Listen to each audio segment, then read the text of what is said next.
Okay, all right, let's get to it, shall we? Welcome back to the channel. If you're new here, I'm Nefertiti Gold and I'm an electronic R&B artist. Now today, as you can see, we got a little bit of a new angle here. And this is meant to be an update to one of my last videos, kind of like an episode 2 of essentially learning to play piano as a producer, as somebody that's kind of already making music, that puts stuff out and that actually sounds good. Now, if you did not see that first video, definitely check it out and then come back and finish watching this one. Thank you. Okay, just come back. Now, shout out to DistroKid for sponsoring this series. If you are not familiar with DistroKid, DistroKid is one of the world's leading distributors, distributing about 1/3 of today's music to all streaming platforms. And if you are an independent artist, DistroKid is going to be your best friend. DistroKid offers its members free promotional tools such as hyperfollow and promo cards, and allows for automatic revenue splits if you happen to have a collaborator on one of your songs. Now, these tools are free to use if you are a DistroKid member. So if you are ready to put your music out there, use my link in the description below for 7% off your first year.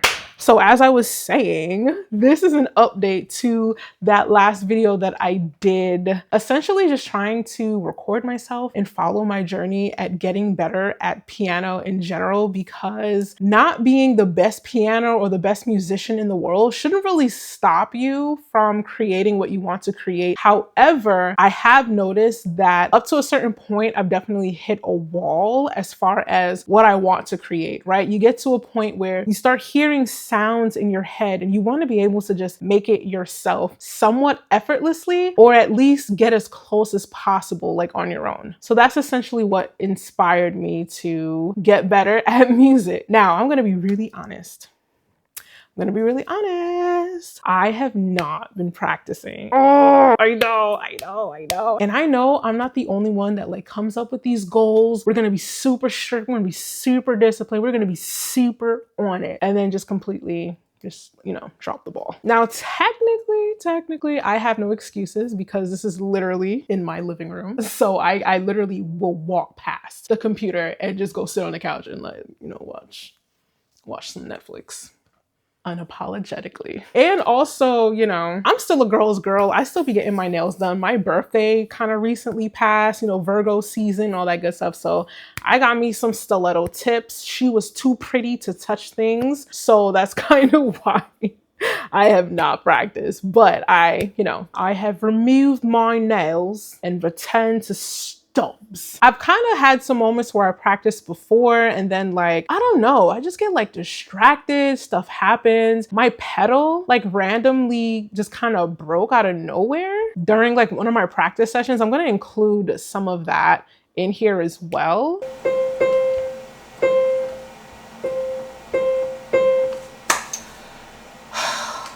I need a new pedal.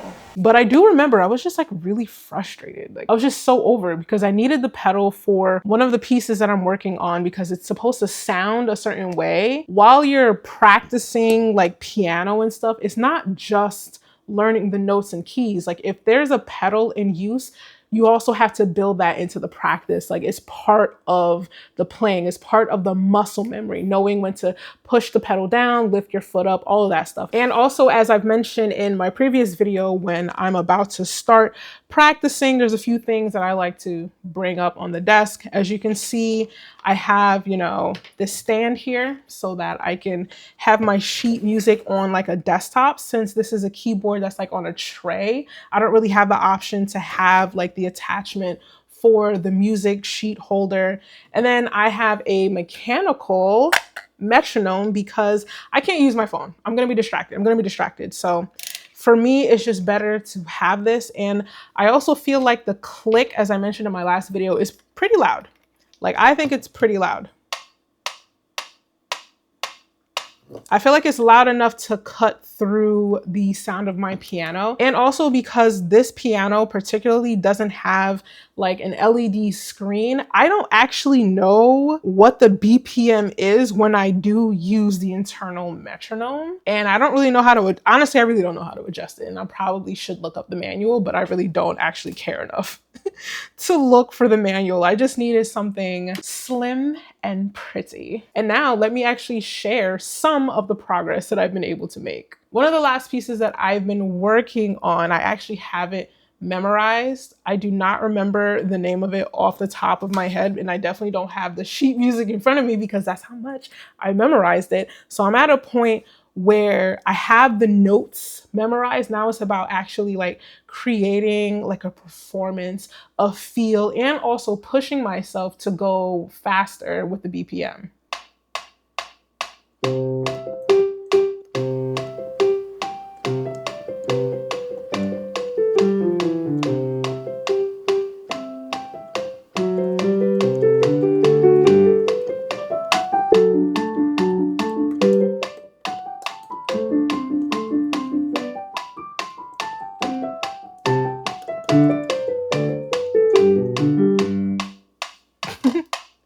I actually kind of messed up with that, but I kept going. And that essentially is the goal you want with your music, especially if you're going to be like performing, whether it's anything classical, anything stage related. The goal is you want to get to a point where even if you mess up, you need to keep going. You don't want to just stop and be like, oh no, guys, let me start over. Like the goal is to definitely keep going. So I know I definitely messed up there just now, but I was I had to zoom past it, That piece is going pretty well. I just want to get the BPM at that 144 as it's marked here. And I just want it to be smooth. I just want it to be fluid. I want it to be almost second nature. And I feel like it's definitely there, but I definitely sometimes still have my hiccups. All right, the goal BPM for this piece is definitely 70 to 75, but most of these notes are like in triplets. So it's like, even though the BPM itself is not that fast, because the fact that there's so many triplets, I'm fitting 3 beats for every 1 beat, so that 75 actually feels triple time fun.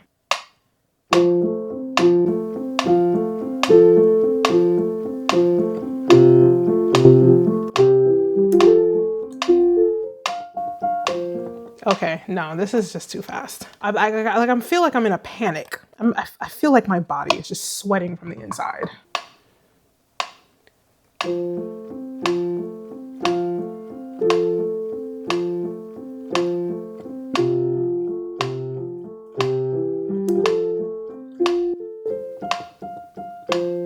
No, that's not the right note. Dun.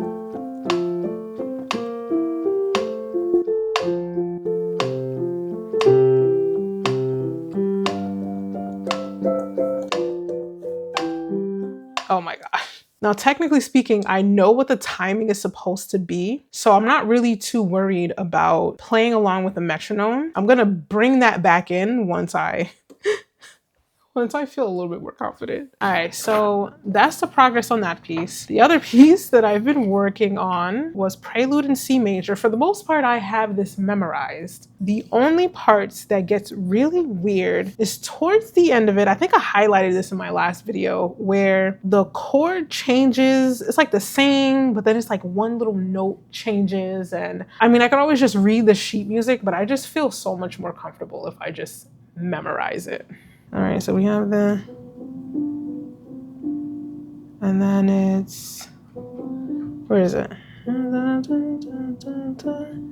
then it switches down to, all right, so it kind of starts here.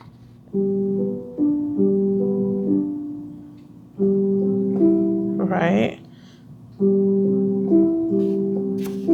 And then it turns from here to here. So it's like GCE, but then it's GCF. And then it turns into GBF.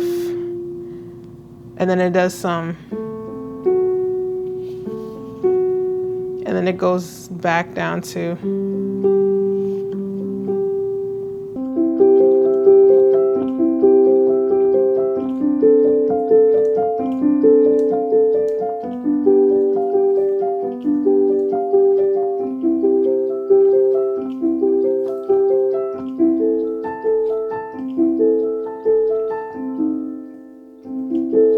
Why am I forgetting this?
Is that even a right transition? Was that even right? Because I was not looking. I was not looking at all.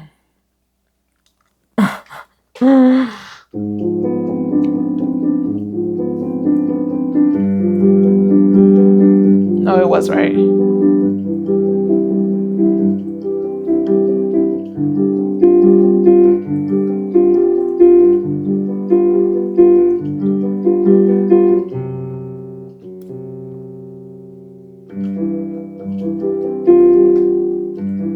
Oh.